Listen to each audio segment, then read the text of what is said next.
ready. Hello, everyone. My name is Lauren. I'm a full-time ESL professor here at Virginia International University, and I will be presenting today. Hello, everybody. Thanks for attending this webinar today. My name is Mohammed Mustafa. I'm marketing assistant here in Virginia International University. I'm glad that I organized this event with EducationUSA. I hope you guys get all the information you need to know from this presentation. And I would like to thank EducationUSA for organizing this event.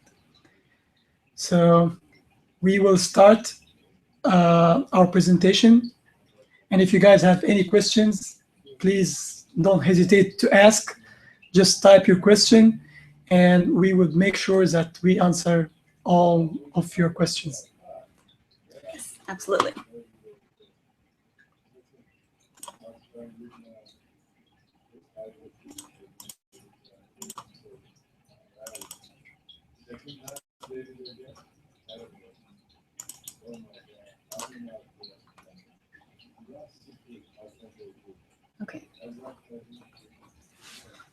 Okay, let's get started. Like Mohammed said, if you have any questions, anything at all, please don't hesitate to write your questions.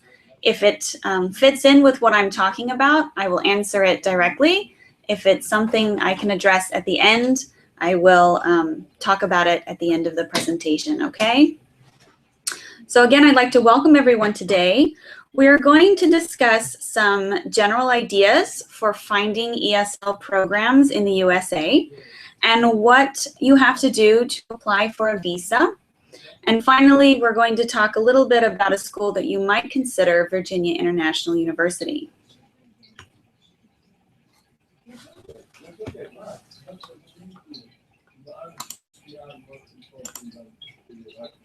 As soon as the next slide comes up.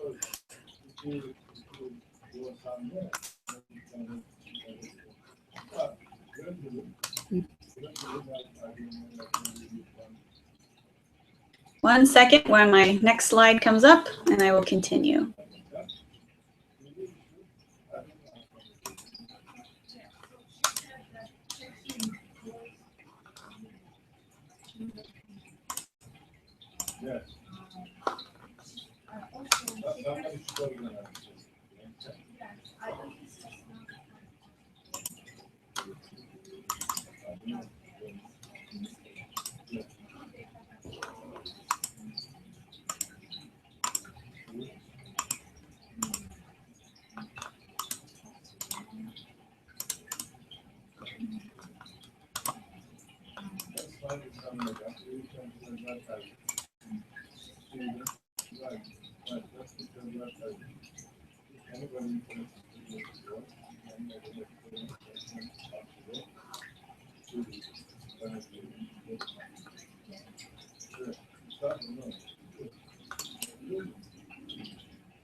Okay, great. Ooh, back on track. All right.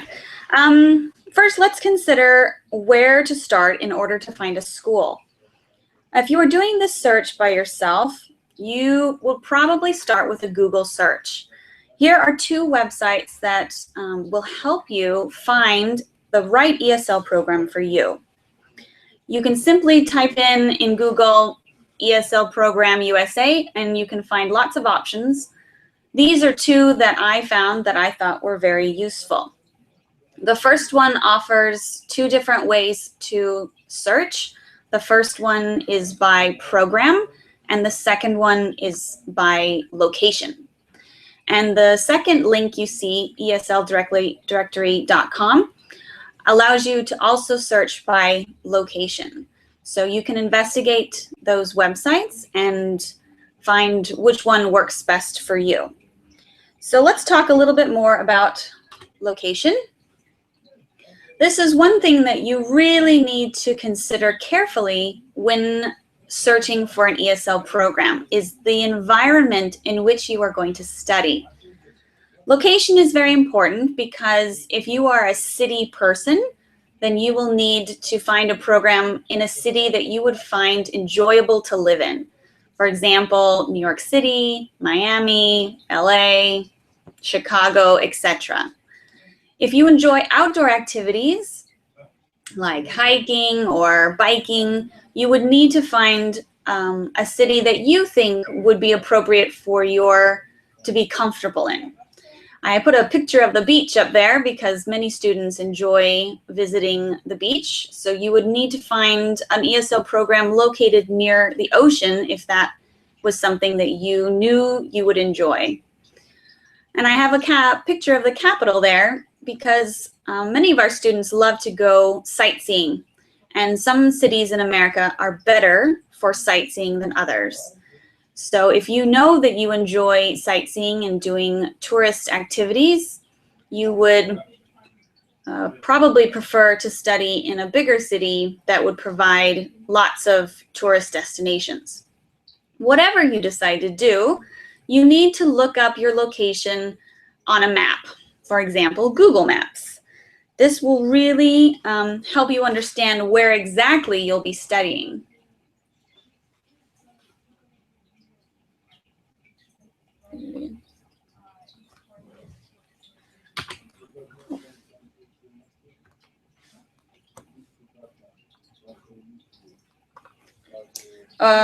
Okay, so when you go to a map on Google, one of the most common comments that I get from my ESL students is that they can't believe something is so far away. So I put the map up here to help you understand that the United States is a very, very large country and it takes lots of time to travel. If you are studying in Washington, D.C., for example, it takes much longer than 40 hours to drive because of the route that you're taking, the traffic, the road construction. These things need to be considered when you think you can travel easily to different parts nearby. I had a student once tell me that he was going to go to LA for the weekend. He was going to drive to LA for the weekend from Washington, D.C. This is not possible for one weekend. So wherever location you choose to go to, you need to make sure that you know where in the United States you're going and the vicinity in which you'll find yourself. Next, let's talk about how you're going to get there and what kind of transportation that you're going to be needing. The first consideration you will need to think about is a car. If you have the means to buy a car or rent a car or what have you, then you might consider studying in a more distant location in the United States, for example, the Midwest or the Southwest or the Southeast, where the main form of transportation is by car. If you know that you enjoy taking the subway and the metro, you might investigate ESL programs that are located in cities that have this metro system. For example, Washington, D.C., New York City, Los Angeles. And of course, there's always the bus option. There are a couple things to keep in mind when thinking about bus for transportation purposes, and that is, of course, its convenience. Does it have a convenient schedule for you? And is it near a place where is it near school and the place that you're living? So let's talk about housing. There are several options for housing consideration in the US.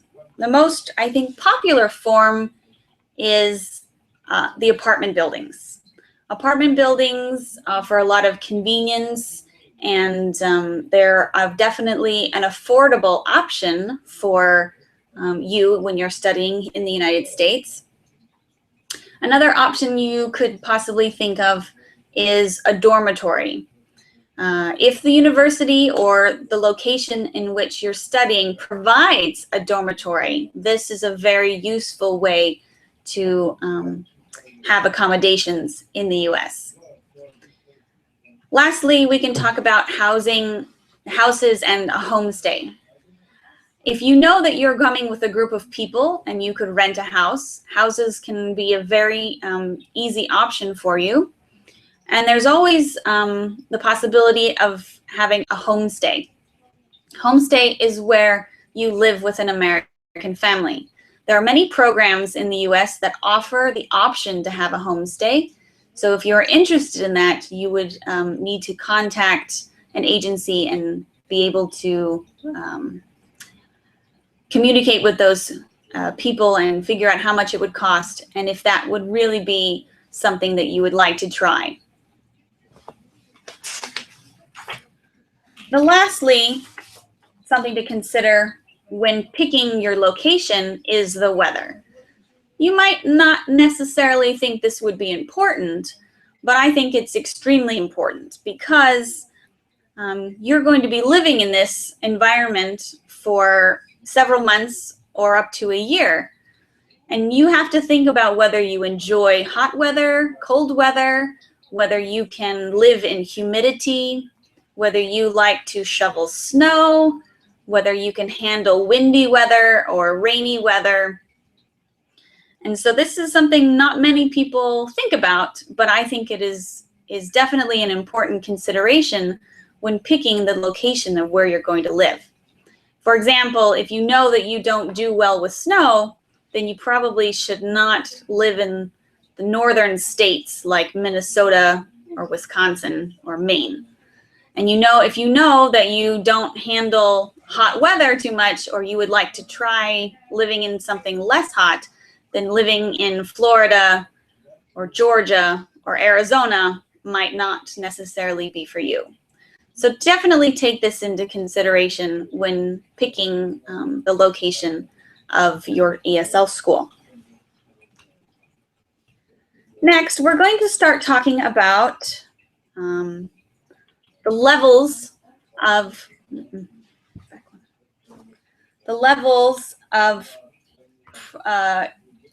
you'll find in an ESL program. If you have any questions, let me know and I can stop and answer them, okay? ESL programs will typically have 3 or more programs. The basic 3 levels that an ESL program will have will be elementary, which is also considered beginner, intermediate, and advanced. If the school has more levels, it is more likely that they have divided these 3 basic levels into 2 or more. For example, low intermediate, high intermediate, or low advanced, high advanced. So you can gauge what kind of program it could be based on how many levels they have. Another way an ESL program will be divided is numerically. This means that you have levels 1, 2, 3, and 4, and that's how they gauge your progress. Whichever program you decide to work with, you need to make sure that you are seeing progress in the levels, that you see an increase of skills and an increase in your ability to speak and learn English. Something else to consider with ESL programs is the length of which they run. There are 2 basic lengths of ESL programs. The first is called short-term programs. These are usually between 7 and 9 weeks. I have seen programs that are less than 7 weeks, and I have seen programs that are more than 9 weeks, but this is average. These weeks will give you the opportunity to learn as much English as possible. The other option for lengths of programs are semesters. This kind of coincides with university-based programs because they follow the semesters of a school year. These programs last usually between 15 and 16 weeks. Another thing to consider with length is when these programs begin, what time of the year, whether it's January or March or July or December. So keep in mind that depending on how long these terms last, the start date will vary. Next, we're going to talk about the two types of programs you will typically find in the United States. We have intensive programs and non-intensive programs. Let's first start talking about intensive programs. These are typically for full-time students, usually who are in the United States on an F1 visa. This means that you can study up to 30 hours. Typically, though, most F1 students study around 20 hours in an ESL program, but you have the opportunity to study more if you choose to. The other type of program that is available is considered non-intensive. These classes are more for fun and enjoyment and sometimes a little bit more cultural.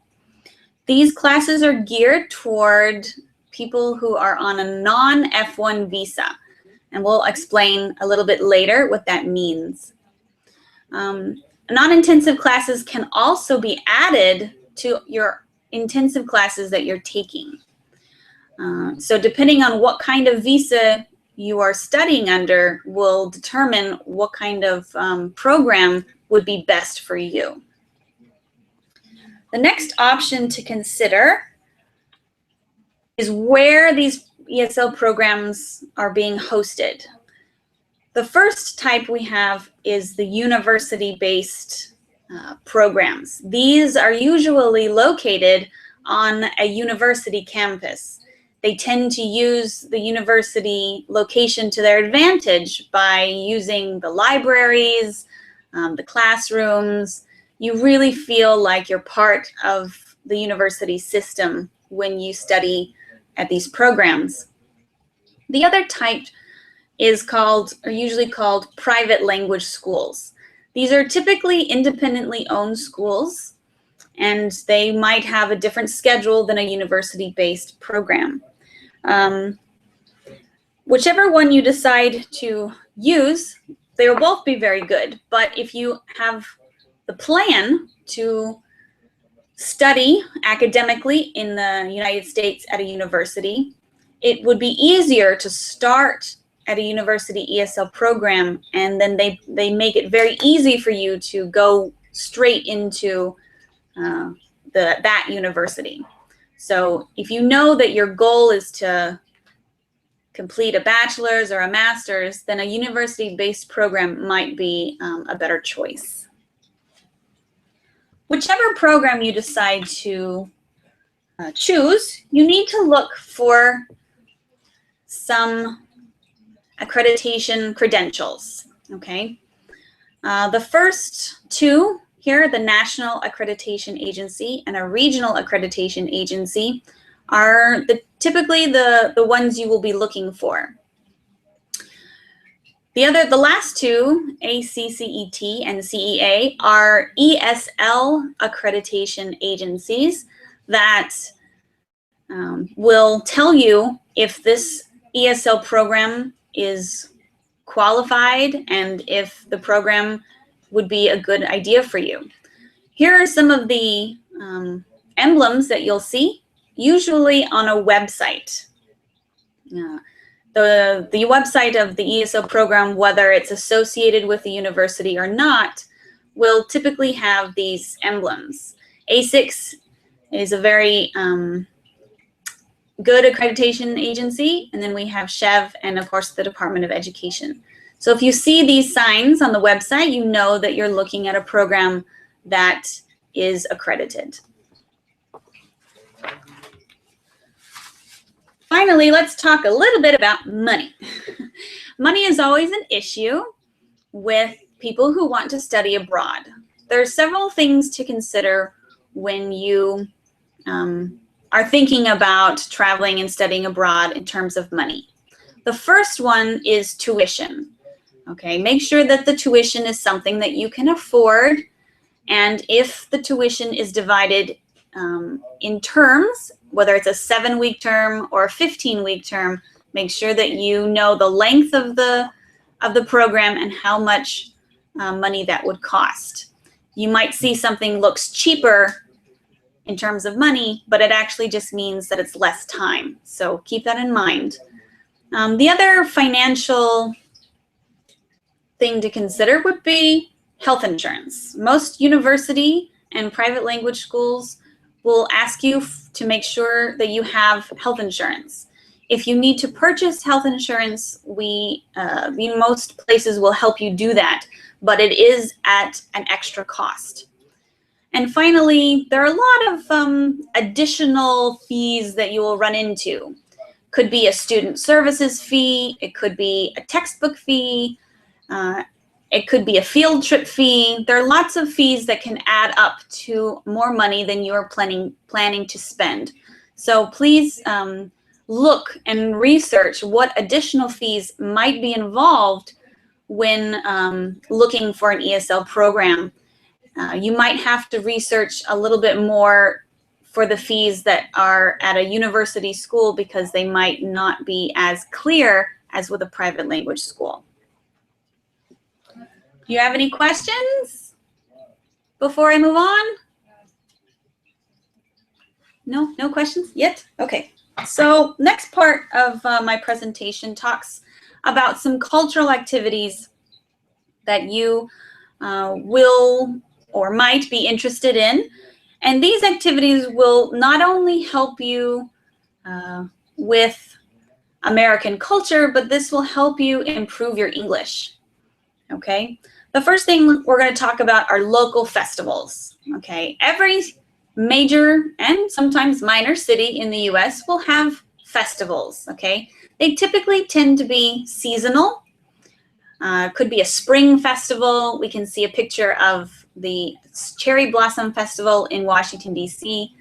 We also have cultural festivals like the Folk Art Festival being set up here on the National Mall. It could be just for fun, like a carnival. But whatever festival that you attend, you will be needing to practice your English with the local people. This is a great opportunity to speak to native speakers. Another type of festival that you'll find is music festivals or food festivals. For example, the Wine and Dine and Jazz Festival in Illinois. These don't need to be very big, but a lot of communities will have these locally, and you can join the community and really invest some time with the culture. Another cultural activity that students love to do are attend sports games. Depending on what sport that you enjoy, we have a variety in America. There are the professional sports teams like the Pittsburgh Steelers or the Baltimore Ravens for American football. We have baseball like the Orioles or the Washington Nationals on the East Coast. There's many basketball teams like the Los Angeles Lakers. There are also minor league teams, which are cheaper to attend, and of course the college games, which are also popular. Soccer is gaining momentum in America, so if you enjoy soccer, there are many local leagues for soccer that you can watch and probably participate in if that is something that you enjoy.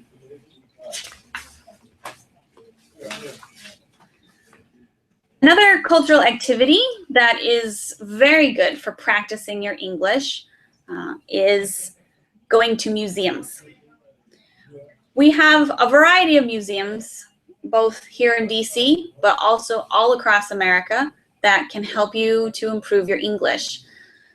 You can read all about the historical events from American history to natural history that are not only educational, but also allows for some cultural interaction. One of the fun things you can do if you study in a smaller American town is to find the specialty museums. These are ones that are not necessarily popular or widespread, but they are very fun and very interesting. For example, in Washington, D.C., we have the International Spy Museum. These have a lot of collectibles from James Bond films and other spy films, all the way to Cold War spy material that was used. So it's very fun and entertaining.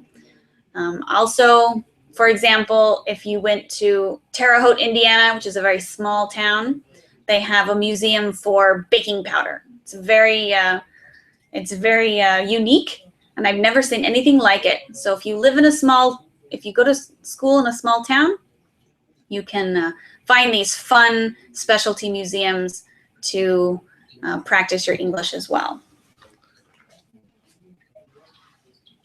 Next, we can talk about some of the markets that you can visit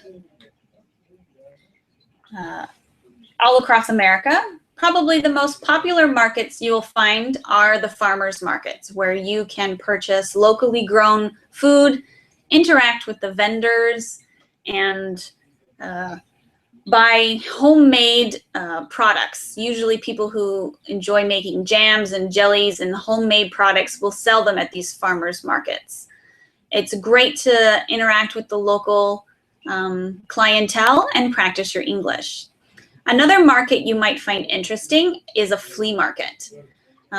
These are not only good for your wallet because they're cheaper, but you get to interact and find some really culturally interesting products as well as people. And finally, the last cultural activity most people enjoy and help with English are attending religious services. So depending on which religion that you observe, we in America tend to observe almost everything. Depending on the city that you live in will determine the availability of the services. In DC area, we have all of these. You can attend Christian, Catholic, Muslim, Buddhist, Jewish services. If you attend in a school in a smaller town, it might not be as available. However, attending services in English will improve your listening skills as well as your speaking skills. Do you have any questions about cultural activities? I don't see. Back up. Okay, the next thing I'm going to talk about is the visa process. The first step is to determine what visa that you would like to apply for. We have the F1 visa, which is a full-time student visa. It is for academic and language schools. You also have the option of coming to the US on an M1 visa, which is for a vocational school. The other two visas which are most common are the B2, which is a tourist visa, and a J1, which is the temporary exchange visitor visa. These are typically for au pairs who are coming to work as a temporary exchange. So depending on which one you decide to apply for, the process might be slightly different, but here are the general process rules. The second step that you have would be to apply to your program of study. Okay, after you decide which school that you want to go to, you need to apply to that school. You need to go to that website, fill in the online application, and send all of the required documents. Once the school, and you need to make sure that the school is approved by SEVP, which is the Student Exchange Visitor Program. I believe you can find this list on the Department of State website. The third thing you would need to do is wait to be accepted to the school. Once this has happened, you need to enroll and pay the SEVIS fees. The U.S. school, once you have been accepted, will send you a Form I-20. You will need to take this document with you when you go for your visa interview at the consulate. Keep in mind that the CVIS I-901 application fee is $200. Fourth, you need to complete the DS-160 form, which is the online non-immigrant visa application. You will need to also print this off and bring it with you to your visa interview. So after all of these steps have been completed, you need to schedule your visa interview at a U.S. consulate or embassy. Here are the list of documents that you will need to include or bring with you to your interview. The first one is a valid passport. Please make sure that your passport will not, believe, expire in 3 months of your arrival date in the U.S. The next document you'll need is the DS-160. This is a confirmation page that you'll print out and an application fee payment receipt. And then you'll need this Form I-20, which will be sent to you by the university or school that you have applied for. Some documents might be different depending on the visa that you're applying for, whether it's an F1 or an M1 or additional. So please pay special attention to any specific forms to the visa that you're looking for. Finally, you will need to go to the interview at the embassy. Hopefully, you will get approved when you finish your interview, okay?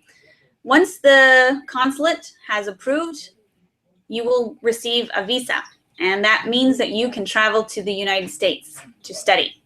Please keep in mind that you can arrive 30 days before your program starts. So you can kind of schedule and figure out plane or travel arrangements to make it to your destination. Are there any questions with the visa process? Guys, we might not be able to see the questions right now because we are presenting the presentation. But after we finish the presentation, we will make sure that if you guys sent any questions, we answer them. Okay, here are a few websites that provide general information for applying for a visa. So you can easily find these on the internet if you need to. Okay, I'm going to spend a few minutes talking about the ESL program here at Virginia International University. One of the great benefits that you have of studying English here at VIU is that it's located in Northern Virginia, which is a very short distance from DC. So you have the ability to go to DC and find all of these wonderful historical and cultural activities to help improve your English through reading and listening.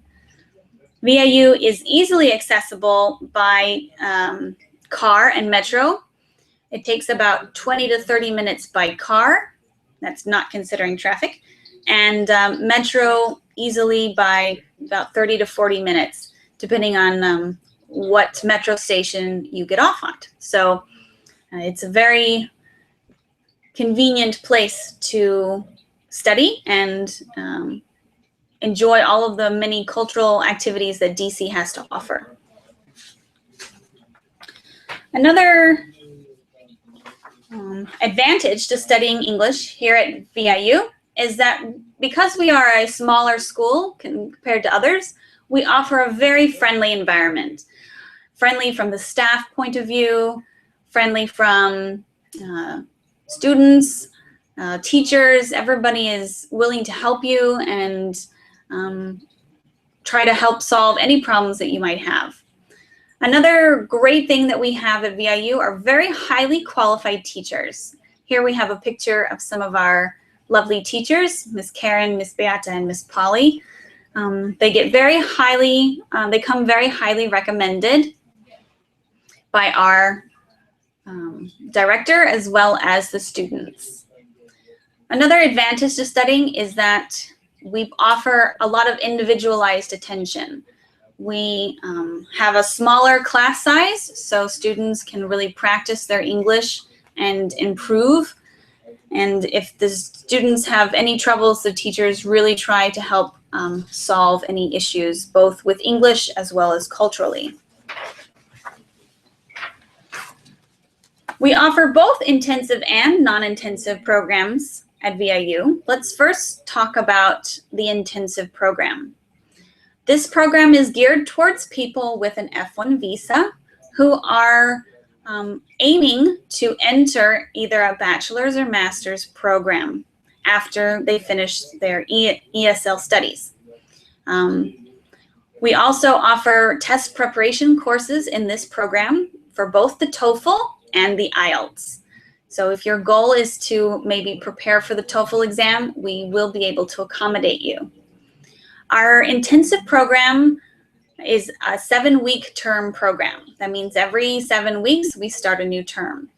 And we have many levels, starting from the level 200, which is considered low elementary, all the way up to 800, which is also called bridge to academic. So we range from not knowing a lot of English to all the way up to preparing to enter graduate school. So we can provide a lot of the necessary information in order for you to continue your academic studies. We also offer a non-intensive program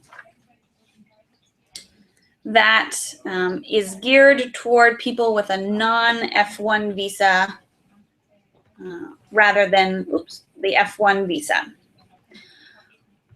This program offers TOEFL classes, typically in the evening, and we also offer some business English classes as well.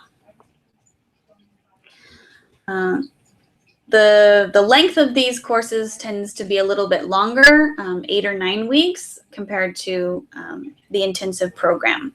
We also have a very fun program called A Day at the Museum, which is hosted on a Saturday at the various Smithsonian institutions in DC. Students gather at a particular museum, and we hand them out a learning packet, and they get to spend several hours wandering the museum and learning all about that location and practicing their English skills. It's a very popular program that we have here at VIU. So I hope I have been able to provide some information for you, both throughout the United States and here at Virginia International University. So let's see if we have any questions.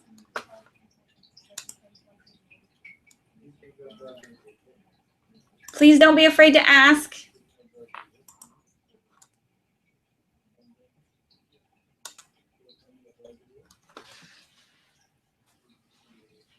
So There we go. it seems nobody asked any questions till now. No questions? Okay, so we hope we give you guys all the information you might be interested in. And again, thank you so much for attending. And if you have any questions that might come up to your mind after this presentation, Yes, do we have our contact information? You can contact EducationUSA Mexico, and or you can contact us through EducationUS Mexico as well. And thanks again for attending, and thanks for EducationUSA Mexico for giving us the opportunity to reach you guys. Thank you so much. Thank you. I hope you enjoyed it.